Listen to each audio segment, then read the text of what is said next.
Bonjour à tous. Le retour de la neige dans le Doubs, notamment à Orchamps-Veynes. Il est tombé plus de 5 cm, entre 10 et 20 cm au-dessus des 800 mètres d'altitude. De nombreux internautes ont partagé des vidéos de flocons qui tombent sur les réseaux sociaux. Il a neigé aussi dans l'est du Jura. Le froid qui fait craindre le pire aux agriculteurs et surtout aux producteurs de fruits. On attend des températures négatives la nuit de l'Auvergne à l'Alsace. La Bourgogne-Franche-Comté n'est pas épargnée. Cette année, la vigne a de l'avance dans le Jura mais aussi en Côte d'Or. On craint le gel.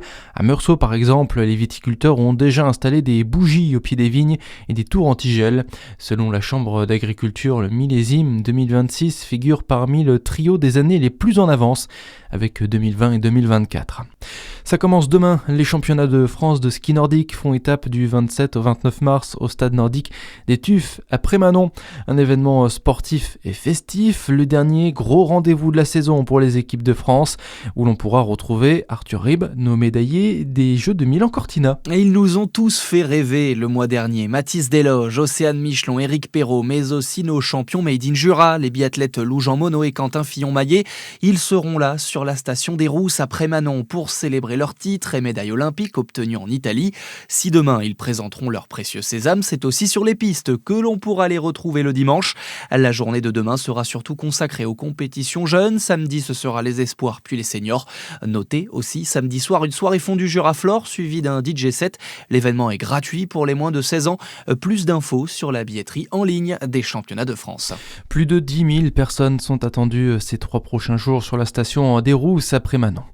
Dans l'actualité aussi, c'est une personnalité qui a marqué toute une génération. Loana a été retrouvée morte à son domicile hier à Nice.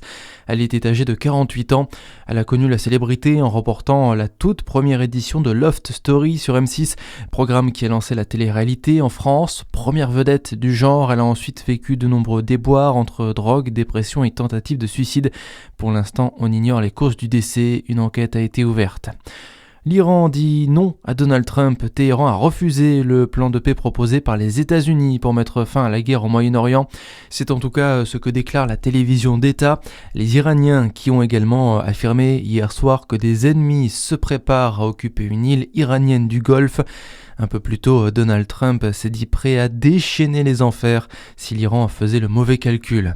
Et puis, 9 millions d'euros, c'est le prix auquel ont été adjugés une trentaine de tableaux de la collection du Bisontin Arthur-Georges Veil-Picard, vendus par Christie's France hier. C'est la première fois que ces œuvres du collectionneur, issues d'une famille de banquiers et d'industriels établis à Besançon, étaient présentées au public. Voilà pour l'actualité, à suivre votre météo sur Fréquence Plus.